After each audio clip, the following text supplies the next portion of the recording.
Everybody off this street, now! Do not start your cars. Do not touch a light switch. Do not light anything. Is this guy serious? It's the meter guy. He's lost it. Sir, you're scaring my kid. Good. Scared is how you walk away from a building instead of into one. That smell is a ruptured gas main, and that hiss, is it coming up faster than you want to know? Walk away from the buildings. Do not run. Running knocks things over. Move! Come on, it's probably a busted water line. It is not a water line. Water doesn't smell like rotten egg, and water doesn't hiss.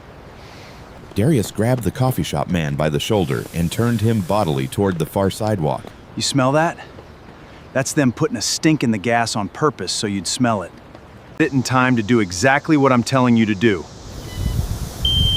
So smell it and move, and take 3 people with you when you go. And Main Street, which had been laughing at Darius Kane for 3 years, finally listened to him, because some part of the animal brain hears the truth in a voice even when the mind has decided the man is nobody. They scattered. A mother pulled a stroller back from a storefront. A man halfway into his parked car froze with his key an inch from the ignition, and Darius saw it. "Leave the car, leave it, walk away from it right now." The man left the door hanging open and walked, and did not know that the meter reader had just put a hand between him and a spark he would never have understood. That was the strange thing about this danger. It was invisible and silent, and it asked nothing of you except one small wrong move, and only one man on the whole street could see it. And that man wore a vest that said he was nobody. Gas doesn't lie. People lie. The gas just tells you the truth and waits to see if you were listening. Hey. 90 minutes earlier, Darius Kane had been the least important man the gas company employed. Kane, his supervisor that morning, clipboard, not looking up. "You're on the Main Street loop today." And Kane, "Lose the detector." Darius's hand went, without his permission, to the small yellow gas detector clipped to his belt, the one he had carried every working day for 11 years. The one that did not belong on the belt of a man whose job was to walk from house to house and write down numbers. "It stays," Darius said. "You read residential meters. You don't need a 4-gas monitor to read a residential meter. You know how it looks. You walking around this town with that thing on your hip like you're still—" The supervisor stopped because even he had the grace not to finish it. "Like you're still what you used to be. It looks like a man who can't let go. Lose it." "It stays," Darius said again quietly, and walked out, because 11 years of habit does not come off a belt because a man with a clipboard finds it embarrassing. In the yard, 2 of the younger meter readers were loading their trucks, and they watched him cross to his with the easy cruelty of men who have heard a story. "Morning, Professor." One of them grinned. "You gonna go engineer some houses today? Read those meters real scientific?" "He used to run the whole distribution division, you know that?" the other one said, loud enough to carry, pretending Darius couldn't hear. "Swear to God. Corner office. And then he cried wolf about some pipe one too many times, and now he counts your gas bill. There's a lesson in that." "What's the lesson?" "Keep your head down and don't be a hero. Nobody likes the guy who's always sure the sky's falling." Darius did not answer them. He had learned over 3 years that answering was how they won, that the silence cost him less than the fight would, and he climbed into his truck and shut the door on the sound of them laughing. What none of them knew was that Darius Kane had never actually stopped being an engineer. You cannot demote that out of a man. He kept his own notes, updated his own maps at his kitchen table at night, because the pipe did not care that they had taken his title, and someone had to keep watching it. He knew the Main Street loop better in his demotion than the company knew it with all its tablets, because he was the only one still afraid of it. And crying wolf had already cost him more than a title. 3 years ago, when the company was telling everyone Darius Kane was an alarmist who could not be trusted, his ex-wife's attorney had used their word in a custody hearing. Unstable. Obsessive. A man so consumed by imaginary catastrophes that his own employer had to take him off real work. Darius had come within one ruling of losing Tessa to supervised weekends, and the thing that saved him was agreeing, in front of a judge, to stop. Take the demotion quietly. Stop filing reports. Stop being the man who was always sure the sky was falling. He had bought his daughter back with his own silence, and told himself it was worth it, for 3 years right up until 4 o'clock this afternoon, when the sky actually fell, exactly where he said it would. He had a daughter, Tessa, 12 years old, and she was the reason he had swallowed all 3 of those years. The demotion, the vest, the boys in the yard who had heard he used to be somebody and enjoyed that he wasn't anymore. Tessa did her homework most afternoons at the little bakery on Main Street, the one run by a woman named Nadia, who had come to this country with nothing and built the shop loaf by loaf, and who let Tessa sit in the back booth with a hot chocolate and never charged for the refills, because she knew what it was to raise a child alone in a town that took its time deciding you belonged.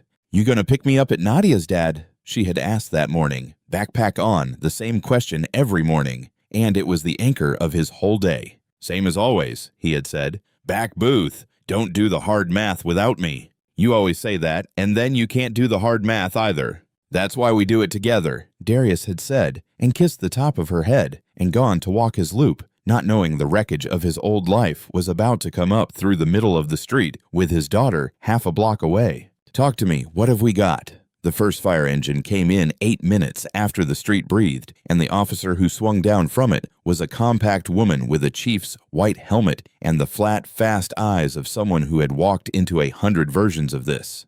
"Who called it?" "He did." A bystander pointed at Darius, who was at the mouth of an alley, holding his yellow detector out at arm's length, turning slowly, reading the air.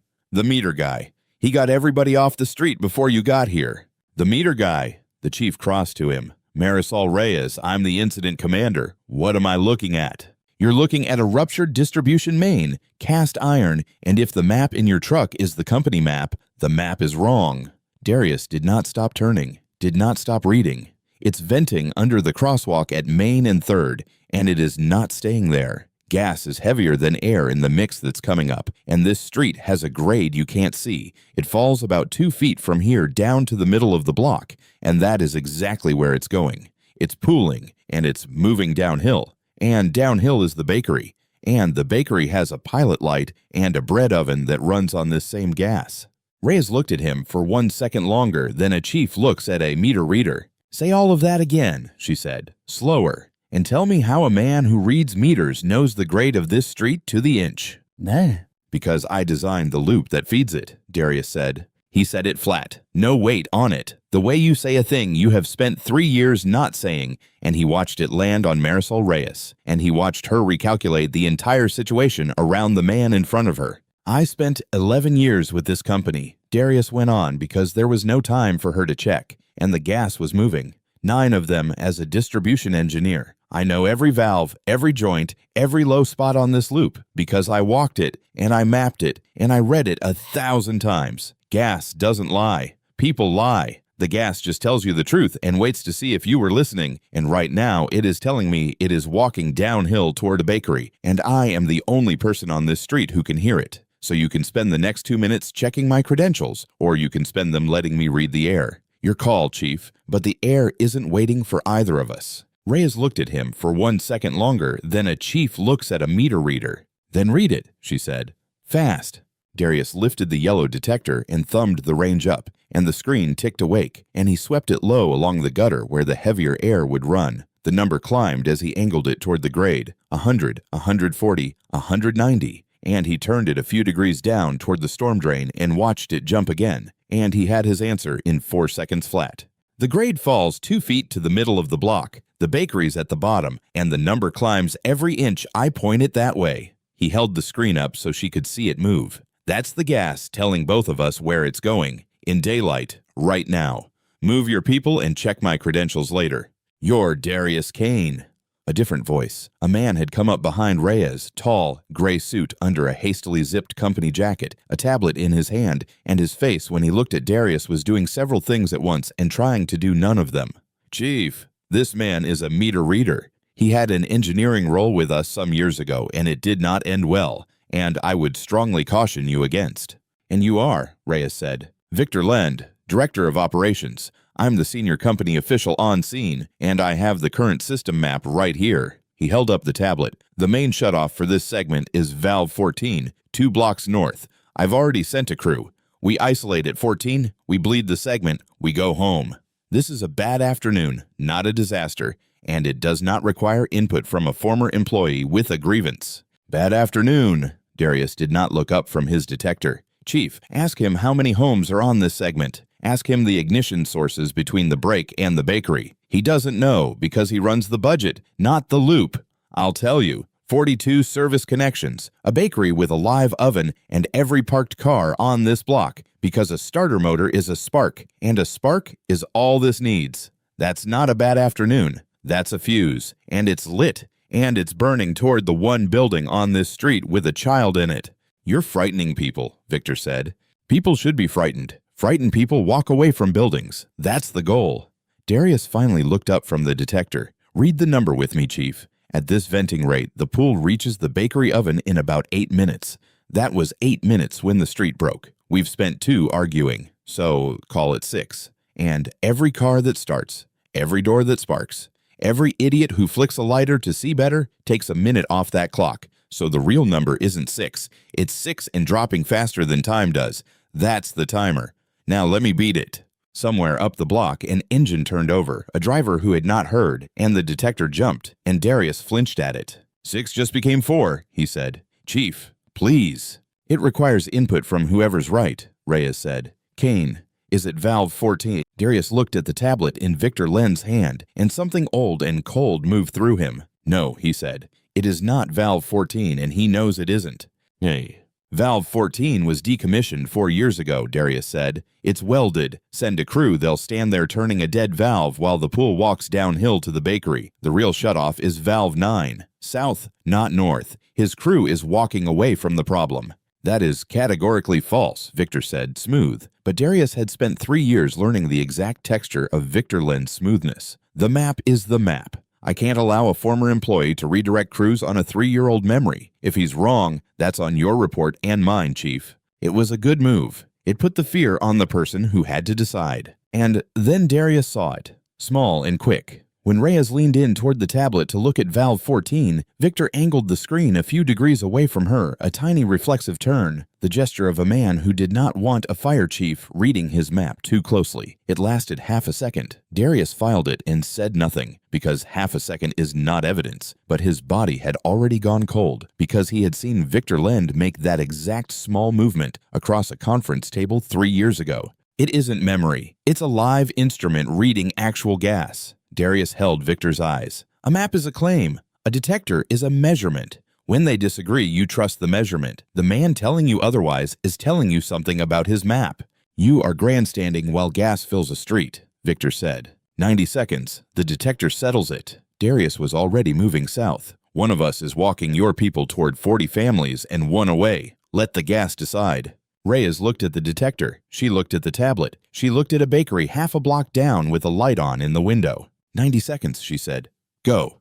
Damahati.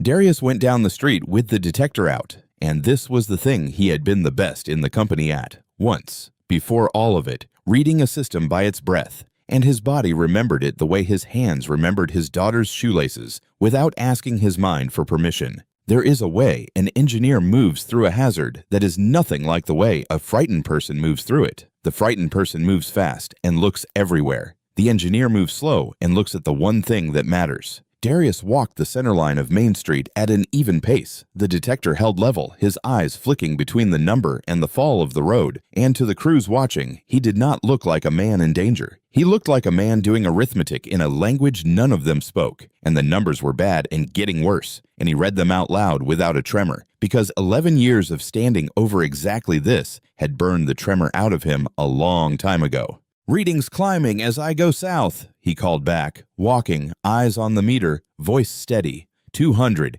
It should be dropping if the source were north and the shutoff were 14. It's climbing. 300. It's climbing toward the bakery, which means the gas is coming from the north break and pooling south, which means you isolate it from the south at 9, or you don't isolate it at all. Or, Victor said loud to Reyes, the reading climbs because he's walking toward a low spot where any gas would pool, which proves nothing about the source, and he knows it proves nothing, and he's using a scary number to override a licensed system map with a grudge. Chief, I have run this utility for 11 years. I am telling you the shutoff is 14, and there it was. The thing Darius had walked back into the moment the street breathed. Victor Lend, calm, credentialed, believable. Saying the wrong thing beautifully. It was the exact sound of 3 years ago. It was the exact sound of the meeting, where they had taken his report and his title and his name. For 1 second, Darius Kane felt the old thing rise up, the doubt they had trained into him, the voice that said, maybe you are wrong, maybe you were always wrong, maybe the map is right, and you are just a man who can't let go. It was a specific voice, and it had a specific origin, a conference room 3 years ago where 4 men in better clothes than his had listened to him lay out the failure of the Main Street Maine, had nodded, had thanked him, and had then explained to him with enormous patience why he was being alarmist. Darius, so certain walking in, had walked out a little less certain, and the little less had grown over 3 years into a permanent question mark he carried behind his own competence. A voice that asked, in the reasonable tone of men in good suits, "Are you sure? You were wrong once, weren't you? What if you're wrong now?" He looked at the bakery. He looked at the number on the detector, and he made the mistake. "Nah, maybe he's right about the pooling," Darius said, and he heard his own voice do the thing it had learned to do 3 years ago: hedge, soften, defer to the man in the suit. Maybe the low spot's skewing the reading. If we isolate at 14 and it's wrong, we lose 2 minutes, and 2 minutes might be. No. A hand on his arm. It was the old meter reader, Cormac Doyle, Mac, who had ridden the loops with Darius for 3 years and never once asked him what he used to be, and who had come running up the street with something rolled under his arm. "Don't you do that, Darius. Don't you dare do that. I've watched you do that for 3 years, fold up small the second a suit talks over you, and it was fine when it was about a route sheet. It is not fine now. There is a little girl in that bakery." "Mac, Tessa's in that bakery, Darius. She's in the back booth. I saw her when I came up the street." Mac's voice cracked. "So you tell me right now, do you believe the map or do you believe the machine in your hand? Because those are the only 2 things in this street, and one of them has your daughter in it." The world went very quiet and very slow, the way it does exactly once in a bad day. "Give me the map," Darius said. "The old one. That's what you brought me, isn't it?" Mac unrolled it against the hood of a car, and it was not the company tablet. It was paper, creased soft as cloth from being folded and unfolded 100 times, a hand-marked distribution schematic of the Main Street Loop, and in the bottom corner, in engineer's block letters, was written D. Kane, and a date 3 years old. "You left it in the break room locker when they moved you down," Mac said. "I kept it. 30 years I drove these loops before you showed up, kid, long enough to know the difference between a man who's wrong and a man who's just inconvenient. You were never wrong. I figured a day might come when somebody needed to know that." Darius put his finger on valve 9, south. Then he held the detector next to the map, the climbing number, the falling grade, the pooling gas, and the paper, and the machine said the same thing in the same language, the language he had spoken before he had let them convince him he couldn't. "It's 9, Darius said, and the hedge was gone from his voice, burned off. "It was always 9. Chief, send your crew south to valve 9 and send them now, because my daughter is in that bakery and I am not going to stand here and let a man protect a bad map with her in the blast radius." "Kane," Victor's voice had changed just slightly, just at the edge. "Think very carefully about what you're doing. You have a lot to lose by being wrong in public again, more than most men. I'd hate to see it come up a second time, in a second courtroom." And there it was. The quietest, ugliest thing Victor Lend had said all afternoon. And only Darius understood it. It meant Victor remembered the custody hearing. It meant he was reminding Darius gently that a man who redirects fire crews and turns out wrong hands his ex-wife's attorney a brand new word. It was the exact leash they had used to make him quiet 3 years ago, and Victor was pulling it now in the street, with Tessa half a block away. For 1 second it worked. For 1 second Darius felt the old fear close around his throat, the courtroom, the supervised visits, the fear that being right one more time would cost him the one thing being right had already almost taken. Then he looked down the street at the bakery and understood that the leash only worked if Tessa was safe somewhere else. And she was not. She was in the blast radius. And a father who stayed quiet to keep his visitation rights while his daughter sat in a building filling with gas was not a father worth having visitation with. "You want to know what I have to lose, Victor?" Darius's voice was very quiet, and it carried the length of the street. "A daughter, in that bakery. Not my reputation, not a hearing. Her. And you just threatened to take her a second time if I dare to be right in public, standing over the exact street I told you would break." He turned. "Chief, valve 9. Now." "I've thought about it for 3 years, Darius said, and he was looking at Victor when he said it. "Every quiet day of them. Valve 9, please. Reyes keyed her radio. All units disregard Valve 14. Move to Valve 9, south end of the block right now on my authority. Go.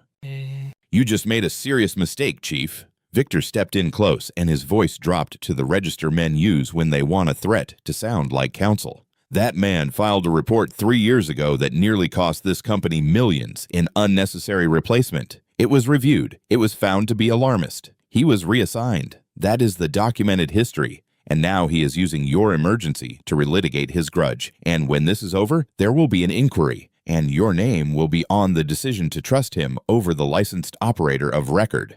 Let me tell you how my inquiry's gonna read. Reyes did not raise her voice, and that was worse. It's gonna say the licensed operator of record showed up to a rupture and sent my crew to a welded valve 2 blocks in the wrong direction, and a former engineer he'd had demoted read the actual gas with an actual instrument and put my crew on the actual shutoff, and I made a command decision to believe the instrument over the tablet. If that decision was wrong, it's mine. But it wasn't wrong. Valve 9 turned. The pressure dropped. The gas agreed with him and not with you, in front of my whole company. And gas doesn't have a grudge. She stepped between Victor and Darius. Physically, a compact woman in a white helmet putting her body in the space between them. So you will stop talking to my technical lead like he answers to you, because on my scene, right now, he does not. He answers to me, and I am very glad to have him. Stand down, Mr. Lend. And Darius Kane, walking back up the street toward the chief, stopped, because he had just heard it. The tell. The thing Victor Lend should not have known. How do you know what my report said? Victor blinked. What? My report. 3 years ago. You just called it alarmist. You said it recommended replacement. Darius came back toward him, slow. That report went into a review queue and came back rejected with a 1-line summary. I never saw who read it. I was told it never reached the director's desk, that it died in review, that you never even saw it. That's what I was told when they moved me down. So, how do you know what was in it, Victor, down to the recommendation, if it never reached your desk? The street held its breath a second time that afternoon. It is a particular kind of silence. The silence after a man says the one sentence he was never supposed to be able to say. Darius had lived 3 years inside a lie so smooth, he had almost come to believe it himself. The lie that his report had simply been wrong, had failed on its merits. He had never been given a villain. That was the cruelest part. And now, in the middle of Main Street, the process had a face, and the face had just made a mistake, and the mistake was knowing too much about a report it claimed never to have read. Chai.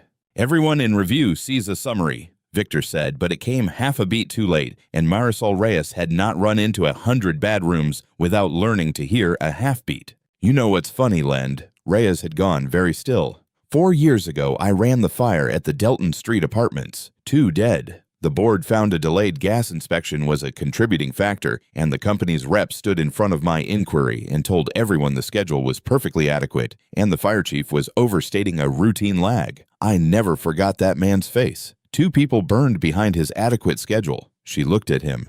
It was your face. I've been trying to place you for 10 minutes, and I just did. Victor's jaw tightened, and he said nothing. And that was its own kind of answer. Kane, Reyes said, not taking her eyes off Victor. What did your report say? Short version, now. It said the cast iron main under Main Street was past end of life and corroding at the joints, and that it needed to be replaced before it failed, and I put a date on it.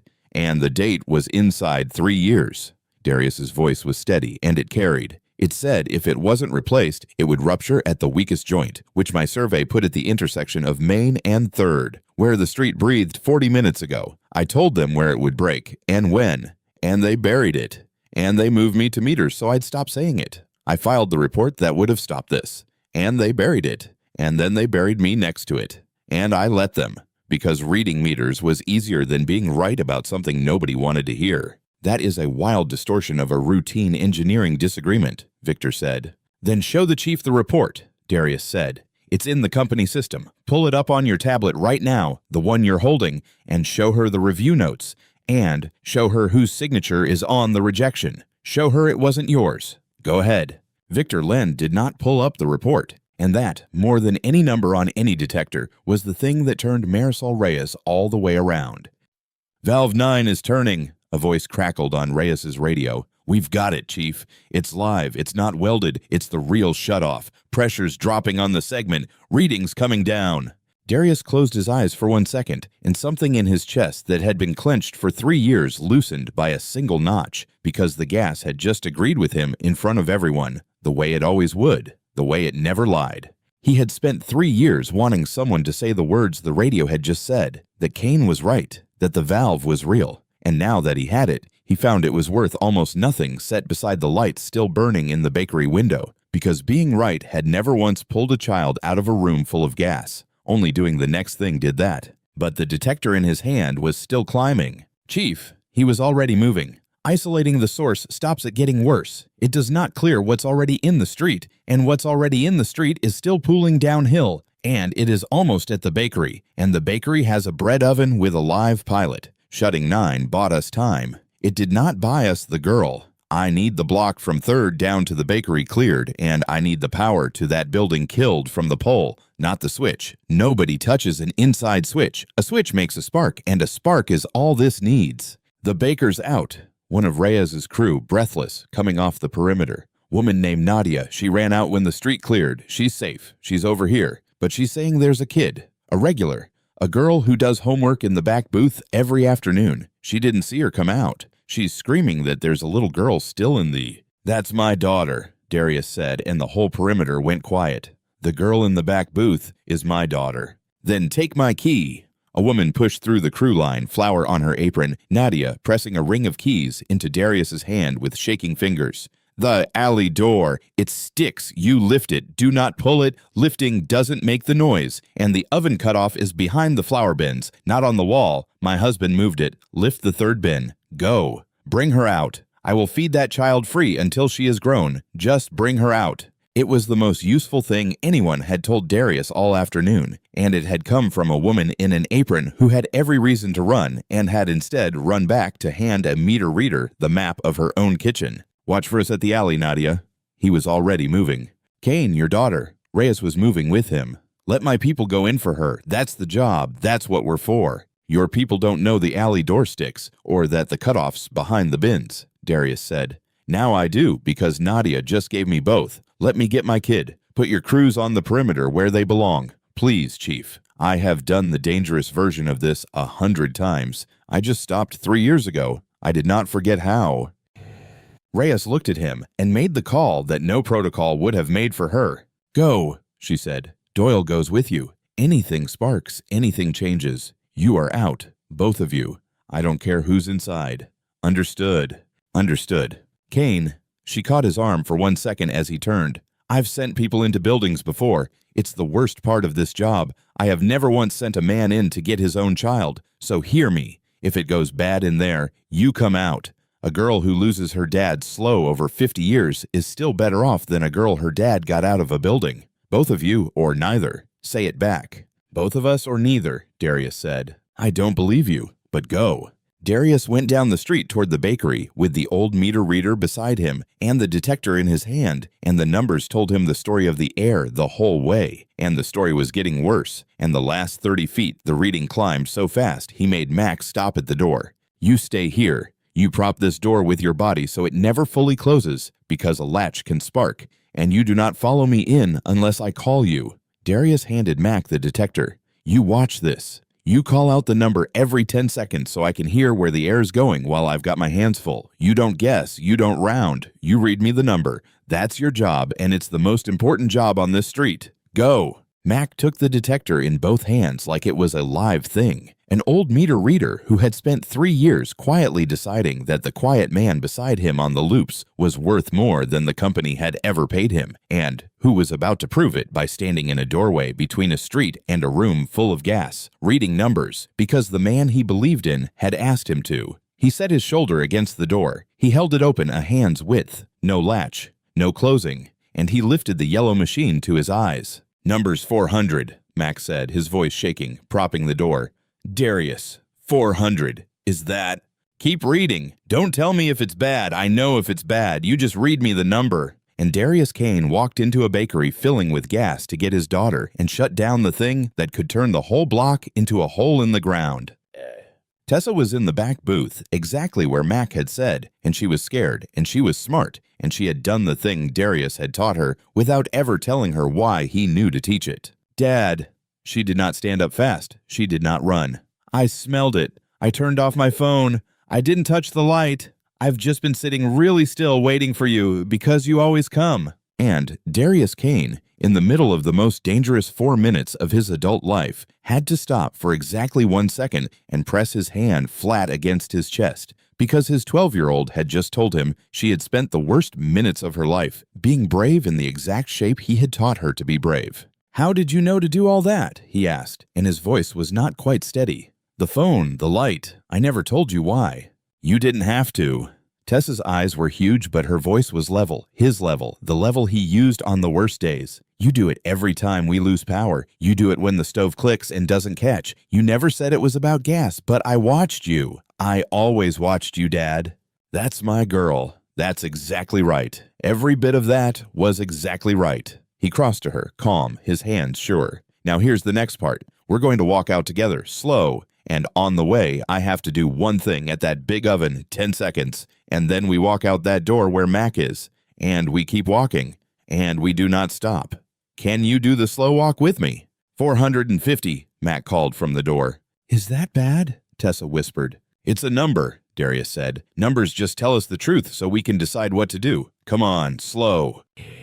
The oven was the whole game, and Darius knew it the way he knew his own pulse. Nadia the baker had run out when the street cleared, fast and without thinking, and the thing she had not done, the thing nobody thinks to do, was shut off the oven. It sat along the back wall with its pilot burning, a small, honest flame, waiting, patient, for enough of what was pooling into that room to reach it. This was the part Darius had done 100 times in the old life and prayed he would never do again, the part where a person walks toward the one flame in a room that must not have a flame in it, and does not hurry. Because hurrying is how the thing you are trying to prevent happens. Fast hands knock things loose. Loose things spark. The man who survives a room like this is the one who can make his own terror hold still long enough to do one slow, correct thing. And Darius Kane had been, once, the best in the company at making his terror hold still. He did not run at it. He crossed to it at a walk, Tessa's hand in his. And then the thing every person in that room should have feared happened. The bakery's cooler compressor, an old unit against the far wall, clicked. It was a small sound, the sound a refrigerator makes 10,000 times a day, the sound of a thermostat closing a contact to kick the motor on, and in a room full of gas, it was the sound of a match being struck, because a contact closing is a spark, and a spark was all this needed. Down! Darius pulled Tessa flat behind the steel counter and put his body over hers. Every muscle locked, waiting for the room to become light, and then nothing. The compressor motor caught and hummed and ran, and the room did not ignite, because the pool had not yet climbed to the height of the coil, because killing the source at valve 9 had bought them exactly enough seconds, and the margin between them and the end of everything turned out to be about 18 inches of rising gas that had not quite reached a spark that had already fired. Was that it? Tessa whispered against the floor. Was that the thing? That was the thing not happening. Darius's voice shook for the first time all day. That was us getting lucky, and I do not trust luck, so we are going faster now. Stay low. Stay with me. He came up off the floor and crossed the last few feet at a walk that cost him everything, and he did not reach for the wall where the cutoff should have been, because Nadia had told him the truth of her own kitchen, that her husband had moved it. He lifted the third flour bin, and there it was. The manual quarter-turn shutoff, exactly where a stranger would never have found it, and he closed it. One smooth quarter-turn, and the pilot light guttered and died, and the one open flame in a room filling with gas went out. A woman in an apron who ran back to hand him a map had done the exact thing Darius had spent 3 years being punished for. She had told the truth about the thing in front of her, fast, to the person who needed it. 500, Mac called, and then, Darius, it's still climbing. The oven wasn't the only. I know. The oven was the ignition, not the source. The source is under the street, and it's still bleeding into this room. We're not fixing the room. We're leaving it. Darius kept his voice flat and warm, for his daughter, whose hand was in his. We killed the flame, so now the room is just a room full of bad air, and bad air doesn't hurt you if you walk out of it, which is what we are doing right now, slow, together. Tessa, look at Mac at the door. Walk to Mac. They walked out of the bakery into the afternoon, and the air outside was clean. And Darius Kane put his daughter into the arms of a firefighter at the perimeter and turned around because he was not quite done, because Victor Lend was still standing in the street. They had walked the length of that bakery at a pace that must have looked, to the crews at the window, like something out of a dream. A man and a girl moving slow through a room that every instinct said to flee, neither of them running, because he had taught her that in a room like this, your fear is more dangerous than the gas. The gas will only kill you if you give it a spark. Fear is a factory for sparks. So they walked, and the walking was its own kind of courage, the kind that looks like nothing from the outside. "You knew," Darius said, walking up to him, and the whole street could hear it now, the crews and the chief and the news camera that had arrived the way they always do. 3 years ago, you didn't reject my report because it was alarmist. You rejected it because replacing that main cost more than your budget had, and the budget had your name on it. And admitting the main needed replacing meant admitting you'd cut the line that would have paid for it. So you buried the report, and you buried me, and you gambled that the main would outlast your tenure. And today, at 4 o'clock, you lost that bet under a street full of people with my daughter in a bakery. You can't prove a word of that, Victor said. I don't have to prove the part about you. I only ever had to prove the part about the pipe, and the pipe just proved itself. On a street full of witnesses, exactly where I said it would, 3 years to the season after I said it. Darius was very calm now, calmer than he had been all afternoon, because the thing he had carried alone for 3 years was finally standing in daylight, where everyone could see it was never his to carry. You spent 3 years letting a whole town believe I was a man who cried wolf. And the wolf was real, Victor. The wolf was always real. You just decided it was cheaper to fire the man who saw it than to fix the thing he saw. I hope it was worth 3 years of my life, because it's going to cost you a lot more than that. That is a state pipeline safety investigation now, Marisol Reyes said before Victor could answer. And they subpoena the review logs, and the logs have timestamps and signatures, and you just refused to open your own tablet in front of the incident commander when a man's life work was on the line. I wrote that down. I write everything down. She nodded to 2 of her crew. Keep Mr. Len company until the state gets here.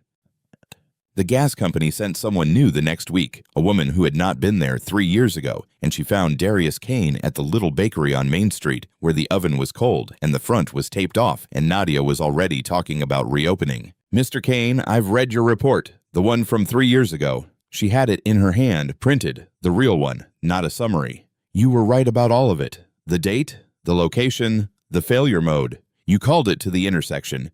The company would like to offer you your engineering position back. Your title, your grade, back pay for the difference across 3 years. And I'm authorized to say the word we should have said 3 years ago, which is sorry. Darius looked at the report in her hand, his own name in the corner, the thing he had been right about while they made him wrong. There was a version of this moment he had imagined 1,000 times over 3 years, lying awake. In that version, they came to him and admitted it, and he took the job back and walked into that building vindicated. He had wanted that so badly for so long that he was almost surprised to discover he did not want it anymore. The wanting had died somewhere between the street breathing and his daughter walking out of a bakery on her own 2 feet. He did not need to walk back into that building. He had already walked into the only room that mattered and been right in it, out loud, in front of everyone. Keep the report, he said, not the job. Give it to the state, all of it, and to the next town that's got a 50-year-old main under its main street, because there are a lot of them, and most of them have a Victor, and most of them have somebody like me who got moved to meters for saying so. He unclipped the yellow detector from his belt. I'm done working for people who need a street to breathe before they'll believe the man who told them it would. Day. He found Tessa waiting for him at the end of the block, 12 years old, sitting on a bench in the clean afternoon light, and he sat down next to her and put the yellow detector in her hands. I want you to have this, he said. I carried it for 11 years. It does one thing. It tells you the truth about what's in the air, whether you want to hear it or not, whether it's convenient or not, whether the man in the suit says you're wrong or not. Dad, Tessa turned it over in her hands. Are you sad about the job? No. And Darius found, sitting on that bench, that it was true. For 3 years, I thought they took something from me, but they couldn't. You can't take the truth out of a man who can still read it. They just made me stop saying it out loud, and I let them. And that was the only part that was ever mine to fix. But you did say it. Today. in front of everybody. Tessa was quiet a moment, working something out the way 12-year-olds do, out loud. So, does that mean the 3 years are over? All the way over? Yeah, I think they ended at 4 o'clock this afternoon, on Main Street, in front of a fire truck and the one person whose opinion I actually cared about. He squeezed her shoulder. That's you. I was so scared you'd grow up thinking your dad was a man who got things wrong and got moved down and just took it. It was never the story I had of you. Tessa said it simply the way children say enormous things. The story I had of you is you always come. That's the whole story, Dad. You always come. And Darius Kane, who had spent 3 years believing he had lost the only version of himself worth being, sat on a bench with his daughter and learned she had been carrying the true version the whole time, safe, where no company and no suit and no buried report could ever reach it. Gas doesn't lie, Tessa. People lie. The gas just tells you the truth and waits to see if you were listening. You be the kind of person who's listening. That's the whole job. That's the only job I ever really had. Dad, Tessa said after a while watching the crews, when they put the new pipe in, will you be the one who checks it? No, Darius said, but somebody like me will. There's always somebody like me. You can bury one report. You can't bury the truth because it just waits under the street until it's ready, and then it comes up and finds the one person who is listening. He closed her hand around the yellow detector, and he stood and pulled her up off the bench with him. Come on, let's go home. We've got hard math to do, and you're not allowed to do it without me. Tessa clipped the detector onto her own belt, the way she'd watched him do it 10,000 times, and took her father's hand, and they walked away up the block, past the fire trucks and the man in the gray suit who used to be able to end Darius Kane with a phone call and now could not end anyone, and neither of them looked back. Behind them, the crews sealed the wound in Main Street, the thing a quiet man had warned them about 3 years too early and 1 afternoon too late. He had told them where it would break and when it broke, he was the one in the street, reading the air, getting everyone home.